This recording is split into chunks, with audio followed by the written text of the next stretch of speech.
Good evening friends. स्वागत है आपका हमारे चैनल में। आशा है आप सब लोग अच्छे होंगे। मित्रों, कहते हैं ना, खोदा पहाड़ निकली चुईया। जूनियर अकाउंटेंट वालों के साथ भी लगभग ऐसा ही हुआ। हमने कहा भी था आप लोगों को सिंगल बेंच में जाने से पहले कम से कम किसी एक्सपर्ट आदमी से सलाह लेनी चाहिए थी। हम ये नहीं कहते हमसे लो। जो मेन इशू, टेक्निकल जो इशू था, वो तो आपने रेज ही नहीं किया। आप तो 15 गुना वैकेंसी के पीछे पड़ गए। अरे भाई, वहां तो माइग्रेट हो सकते हैं कैंडिडेट, उसमें क्या मिला? कुछ नहीं।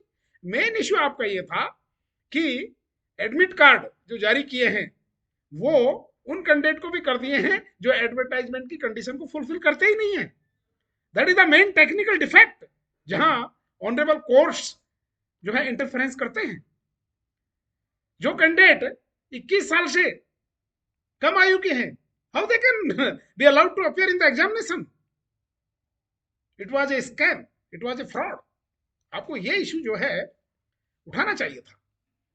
एनीवे anyway, जब आप ज्यादा ओवर स्मार्ट बनते हो, चौबे जी से छब्बे जी बनने जाते हो, तो फिर दुब्बे जी रह जाते हो। और यही हुआ। क्या मिला? नथिंग। 41 लोगों को अलाउ कर दिया। क्या हो गया उससे? 2 दिन की आपकी तैयारी थी। इसलिए आपको जो है कम से कम सोचना चाहिए कि भाई जो है टेक्निकली जो चीज उठानी चाहिए उसको उठाया जाना चाहिए सिंगल बेंच के माध्यम से। फिर वो डीबी में चले जाते। मैं गारंटी लेता हूं कि इस केस में अगर सुप्रीम कोर्ट तक भी जाओ तो भी आपकी जीत होगी इस विषय के ऊपर। और पूरी एग्जाम जो है वो कैंसिल हो जाएगी आज आज भी। इसलिए यदि आपको उठाना ही है मुद्दा, तो आप जो है, आज भी एग्जाम हो चुकी है। कॉमर्स सेकंड पेपर जो है कॉमर्स वाला काफी टफ था। फर्स्ट पेपर ठीक ठाक था। एनीवे उससे कोई ज्यादा फर्क नहीं पड़ता। अब माननीय न्यायालय ने 41 लोग जिन्होंने रिट फायर करी थी उनको जो है एग्जाम में अपियर होने के लिए कह दिया, बाकी को क्यों नहीं? ये तो डिस्क्रिमिनेटरी फैसला है। भले ही आप जो है कैंडिडेट थे या नहीं नहीं थे, लेकिन जो इलिजिबल थे उसमें भी। अब ये इनमें से जरूरी है कि ये 15 गुना वालों में 40% में आए ही आए? इनकी परसेंटेज तो कम भी हो सकती है। तो बाकी लोगों के साथ में ऐसा डिस्क्रिमिनेशन नहीं किया जा सकता। इसलिए इस ऑर्डर को, यदि ये फाइनल हो गया है, तो आप डीबी में चैलेंज करिए, एग्जाम कैंसिल होगी। और सिंगल बेंच में आप पुनः उसी मुद्दे को उठाइए। कौन से को? एज फैक्टर वाले मुद्दे को। एडवर्टाइजमेंट की कंडीशन सबसे पहले है। एडवर्टाइजमेंट की कंडीशंस में कोई भी हाई कोर्ट, कोई भी सुप्रीम कोर्ट जो है चेंज नहीं कर सकता। They are abide by the law, by the rule. Rule का वोलेशन अगर हो गया, then high court definitely interfere करता है। और यहां पर रूल का वोलेशन है। आप ये नहीं कह सकते कि जो है जो कॉमन एलिजिबिलिटी टेस्ट है उसमें 18 साल का है। अरे 18 साल का वहां तो जो है क्लर्कों की भर्ती के लिए भी है, तो वहां पर तो अकाउंटेंट की भर्ती के लिए भी है, तो वहां पर जो आरपीएससी के जो थर्ड ग्रेड, तृतीय श्रेणी जो स्टाफ है उसके लिए भी है, कांस्टेबल के लिए भी है। वहां पर कहीं 18 साल की एज का क्राइटेरिया है, कहीं 20 साल का है, कहीं पर 21 साल का है। पर्टिकुलरली आपके केस में जब एडवर्टाइजमेंट निकलता है, वो डिपार्टमेंट पर्टिकुलर जब एडवर्टाइजमेंट निकालता है, तब जाकर के देखा जाता है कि एग्जैक्टली क्या कंडीशन है, क्या क्राइटेरिया फॉलो किया जाएगा। So you have failed to represent your case, I can say very firmly. इसलिए अभी भी मैं आपको सलाह देता हूं कि आपके साथ में अन्याय हुआ है। आप इसको पुनः नए सिरे से सिंगल बेंच में एज फैक्टर को लेकर के और केस फाइल करिए। एग्जाम कैंसिल होगी, सर्टेनली कैंसिल होगी। एग्जाम भले ही से हो जाए, कोई फर्क नहीं पड़ता उससे, क्योंकि law is law, rule is rule. और जो टेक्निकल गलती हुई है वो टेक्निकल गलती हुई है। इसलिए बी ऑलवेज पॉजिटिव। आप हमेशा से नेगेटिव सोच रहे थे, आप नेगेटिव सोचोगे तो सब कुछ नेगेटिव होता चला जाएगा। जब आप पॉजिटिव सोचोगे तो निश्चित रूप से सब कुछ पॉजिटिव होता चला जाएगा। इसलिए आप कृपया अभी भी संभलिए और अपने आप को निराश फील मत करिए। और आगे मैं आपको फ्यूचर में ये एक बहुत महत्वपूर्ण सलाह दूंगा कि एक एडवोकेट नहीं, आप 3-3, 4-4 एडवोकेट से सलाह लेकर के और फिर आगे बढ़िए। फीस देने से पहले अपने माँ बाप की जो खून पसीने की कमाई है उसको दांव पे लगाने से पहले यू प्लीज कंसल्ट। आजकल तो ये सोशल मीडिया का जमाना है, इस पर आप डालिए, नेट डालिए, नेट डाल करके ढूंढिए जयपुर में एडवोकेट्स, ऑल सब मिल जाएंगे, क्रिमिनल मैटर के मिल जाएंगे, सिविल मैटर्स के मिल जाएंगे, सर्विस मैटर्स के मिल जाएंगे, हाई कोर्ट के मिल जाएंगे, ऑल लीडिंग एडवोकेट्स यहाँ पर आपको मिल जाएंगे। ऊंची दुकान फीकी पकवान होती है कई बार, इसलिए आप ऊंची दुकान पे मत जाइए, पकवान फीके ही मिलेंगे वहां पर। हम ये नहीं कहते, आई एम नॉट टेलिंग, मैं तो जो है आपको फ्री ऑफ कॉस्ट कंसल्टेंसी देता हूँ, क्योंकि आई नो सफरिंग क्या होता है। ये तो हो गई आपकी किसकी बात, जो जूनियर अकाउंटेंट कैंडिडेट्स हैं उनकी बात। तो कृपया आप जो सलाह लें and try to file a writ before the bench of high court by taking the plea of age. आयु का जो फैक्टर है उसके आधार पर एक गलती जो है यदि कर दी है तो सारी प्रोसीडिंग्स जो है वो विशिएट हो जाती हैं, लीगल भाषा में उसको कहते हैं विशिएट होना। बहुत से कैंडिडेट मेरे से एग्री नहीं होंगे, क्यों नहीं एग्री होंगे, क्योंकि उनको जो है बेनिफिट मिल गया है। इसका मतलब ये थोड़ी है ला इज ला, आप you may not agree anyway. This is my humble request to you and humble advice to you, not request, हम जो है एडवाइस देते हैं, हम कंसल्टेंसी देते हैं, और उसके लिए मैं आपसे कोई चार्ज नहीं ले रहा हूँ। I am showing you the path, और उस पाथ पे चलना नहीं चलना आपकी जिम्मेवारी है, आपका वर्चस्व है। आज दूसरा महत्वपूर्ण मुद्दा और हम थोड़ा सा लेंगे, क्योंकि हमारे जो एनटीटी के जो कैंडिडेट है बेचारे वो भी काफी परेशान है। देखिए मित्रों, आपके लिए माननीय अभी अभी का एक जजमेंट है, 9 तारीख का, 9/2/2024 का जजमेंट है राजस्थान उच्च न्यायालय जोधपुर पीठ का। उसमें 8-10 कैंडिडेट ने रिट फाइल कर रखी थी, तो उस जजमेंट में कहीं पर भी आपका कोई फेवरेबल बात उसमें नहीं है। उसमें जो कैंडिडेट्स हैं उनके लिए गवर्नमेंट को डायरेक्शन दिए हैं कि आप जो है गवर्नमेंट को रिप्रेजेंटेशन देंगे, जो महिला और बाल विकास विभाग है उसको रिप्रेजेंटेशन देंगे, और रिप्रेजेंटेशन में फरवरी की कोई डेट दी है उस तक आप रिप्रेजेंटेशन दे देंगे, फिर मार्च की कोई डेट दी है उस तक गवर्नमेंट जो है अपना आपका रिप्रेजेंटेशन डिसाइड कर देगा।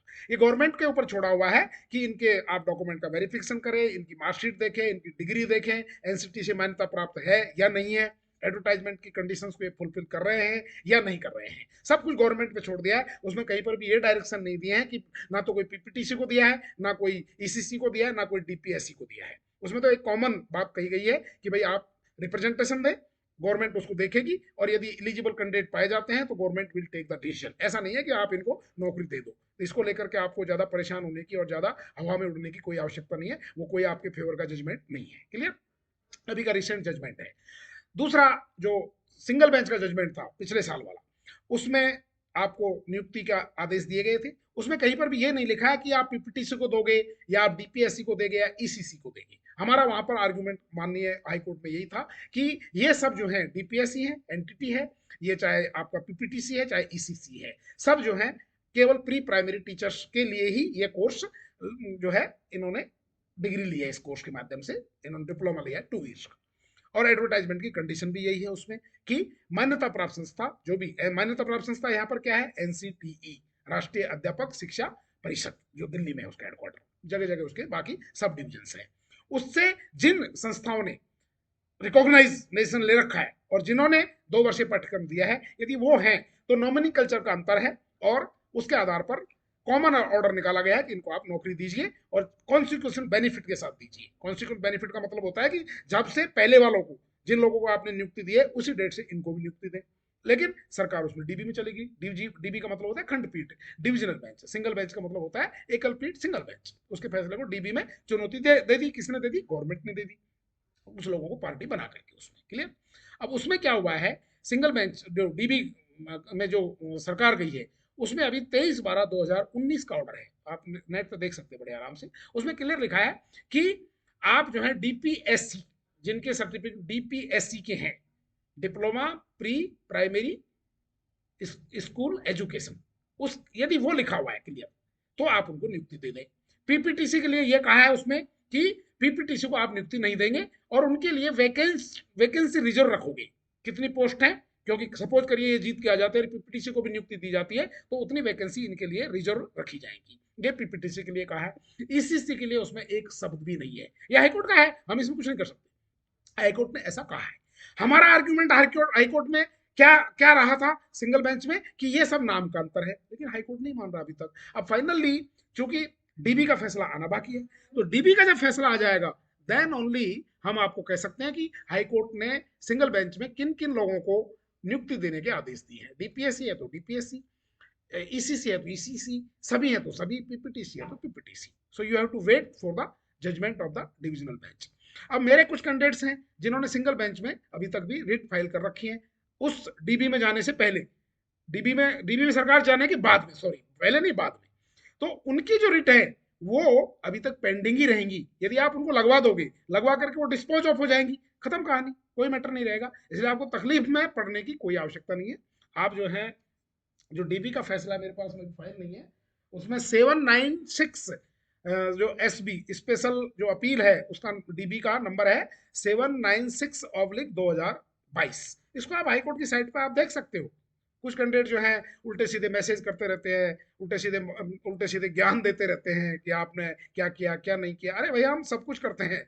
इसलिए यदि आप अपने केस को डिस्पोज ऑफ करवाना चाहते हो, डिसमिस करवाना चाहते हो, अभी हम ऑब्जेक्शन दूर कर देंगे, जा करके सिंगल बेंच में लग जाएगा, डिसमिस हो जाएगा। डीबी का फैसला आने दो। आप डीबी में मेंबर नहीं हो, नो डाउट, क्योंकि आप सिंगल बेंच में नहीं थे तो आप डीबी में कैसे हो सकते हो पार्टी। लेकिन चूंकि आप रिट फाइल कर चुके हो तो डीबी का जो फैसला होगा वो डेफिनेटली आपके ऊपर अप्लाई होगा, क्योंकि आप रिट फाइल कर चुके हो। वो डीबी का फैसला अगर उसमें ईसीसी या डीपीएससी या पीपीटीसी लिख देता है, हम उस फैसले को आपकी रिट में लगा देंगे और कहेंगे माननीय डीबी ने यह फैसला दे दिया है, इसलिए हमको भी नौकरी दे दीजिए। डेफिनेटली देगा ही देगा। उसमें तो जिन लोगों ने रिट दायर नहीं भी कर रखी है और उस फैसले लेकर के बाद में रिट दायर करते हैं, तो हाईकोर्ट को उसको कंसिडर करना पड़ेगा in the interest of justice. Bharat के संविधान का आर्टिकल 14 और 16 यही कहते हैं, समानता का अधिकार है। समान परिस्थितियों में आप जो है डिफरेंट व्यवहार किसी के साथ में नहीं कर सकते कि हमने तो रिट फाइल नहीं करी थी। Every body has right. Vacancy की जहां तक बात है, ये गवर्नमेंट का काम है करने का, क्रिएट करने का, वैकेंसी क्रिएट करने का। इसलिए आपको तकलीफ देने की कोई आवश्यकता नहीं है। एनसीटी आपकी तो संस्था मान्यता प्राप्त थी नहीं, दिल्ली वाला। जब संस्था मान्यता प्राप्त नहीं है, रिकॉग्नाइजेशन नहीं है, तो आपका कहीं कोई अधिकार नहीं बनता। जम्मू वालों को टोटली जो है टाइम टाइम फिक्स कर दिया है। कुछ जो लोग हैं, कुछ लोग भ्रमित हो रहे हैं कि सिंगल बेंच के खिलाफ उनके अधिवक्ताओं ने डीबी में रिट डाल दी है, ये कर दिया है, वो कर दिया है। उनको रिट का जो एक वो फर्स्ट पेज है उसको टाइप करके दिखा भी रहे हैं। That is totally absolutely misleading, nothing. कोई डीबी में रिट फाइल नहीं हुई है। यदि फाइल हुई है तो अपने एडवोकेट से और जहां भी आपने फाइल किया है उनसे नंबर लीजिए, हमको मैसेज करिए।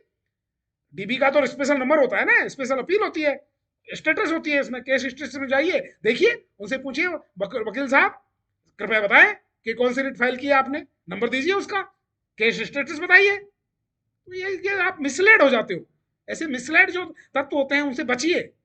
पैसे लेने के लिए वो सब करते हैं, क्योंकि आप लोग ग्रुप में जाते हो और यदि 20 भी कैंडिडेट मिल गए, 2,000 मिल गए, तो 40,000 का गुंताला पूरा हो गया उसका। तो हम ऐसा नहीं करते, हम आपको गाइड करते हैं, प्रॉपर गाइड करते हैं। इसलिए आप मांगिए ना उनसे, मुझे दीजिए नंबर। ये तो ये बात हो गई। नेक्स्ट होता है इसके अंतर्गत है कि जो है डीबी, डीबी में यदि मान लो सपोज कर रिट फाइल की है तो उसका कोई डेट होगी, डेट पूछिए उससे। एक दूसरा वो कह रहे हैं कि ब्रिज कोर्स, कुछ लोगों को उन्होंने गुमराह कर दिया, कई लोगों ने, कि ब्रिज कोर्स के माध्यम से हम आपको नियुक्ति दिलवा देंगे, आप तो सिंगल बेंच में। एनसीटी के वालों को बोल दिया कि आप तो केस फाइल कर दो, हम ब्रिज कोर्स में आपको नियुक्ति दिलवा। जाइए पूछिए ना उनसे कि ब्रिज कोर्स में नियुक्ति दिलवाइए हमको। इसलिए अब हम क्या कर सकते हैं इसमें? हम तो केवल जो है ना आपको फायरिंग कर सकते हैं कि मिसलाइड होने से बचिए। हम आपको गाइड कर सकते हैं। फायरिंग शब्द इसलिए यूज किया कि मुझे बड़ा दर्द होता है जब आप इस तरह की बेतुकी बातें करते हो। हर चीज जो होती है प्रत्यक्षम किम प्रमाणम।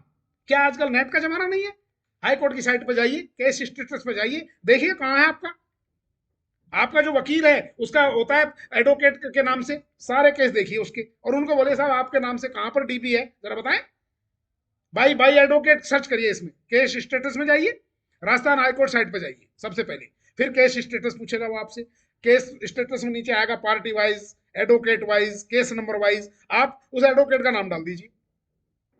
ठीक, उस एडवोकेट के नाम के सारे केसेस जो हैं आपके खुल जाएंगे। 50 केस है तो 50, 100 है तो 100। अब आप ढूंढिए उसमें आपका कहा नाम है, और यदि किसी ने आपको मिसलेड कर रखा है, एक्शन लीजिए उसके खिलाफ, लिखिए चिट्ठी। क्योंकि ये भारतीय लोकतंत्र है और लोकतंत्र में सबको जीने का अधिकार है। इसलिए मैं तो आपको यही कहूंगा। अब बहुत ज्यादा हो गया है और मुझे जो है थोड़ा गुस्सा भी आ रहा है, आप लोगों के ऊपर भी गुस्सा आ रहा है मेरे को, एनटीटी वालों पर भी आ रहा है और जूनियर अकाउंटेंट के ऊपर भी आ रहा है। आप लोग कृपया जो है, क्योंकि गांव के लोग हैं, आप लोग गरीब लोग हैं, कहीं से कहां से आते हो, कोई नरेगा में काम करता है बेचारा, कोई जो है क्लर्क है, कोई स्कूल में हेडमास्टरी चपड़ासी गिरी करता है, कोई कहाँ बाबूगिरी करता है, कोई पोस्टमैन है, साइकिल में बेचारा डाक बांटता फिरता है, ज्यादातर तो किसान है, और उनके वो आपको पैसे देते हैं और आप उसको लुटा देते हो। इसलिए कृपया लुटाए नहीं, यही मेरा हाथ जोड़ करके और आपसे नम्र निवेदन है। कृपया मेरे वीडियो को लाइक करें, सब्सक्राइब करें, और जितनी आलोचनाएं करें करें, कोई फर्क नहीं पड़ता। आलोचनाओं से तो हम, लेकिन आलोचना करने से पहले कृपया देखें कि जो है आप आलोचना सही कर रहे हैं कि नहीं कर रहे हैं, या गुलछर्रे उड़ाने के लिए अपने माँ बाप की कमाई को जो है आप वेस्ट कर रहे हैं। यदि आप वेस्ट कर रहे हैं इस तरह से मिसलेड होकर के, then you should feel same on yourself. Thank you very much, have a nice day. नए वीडियो के साथ पुनः हम जो है हाजिर होंगे। लोकतंत्र है, हमें बोलने का अधिकार है और हमने बोल दिया। सी यू वेरी सून।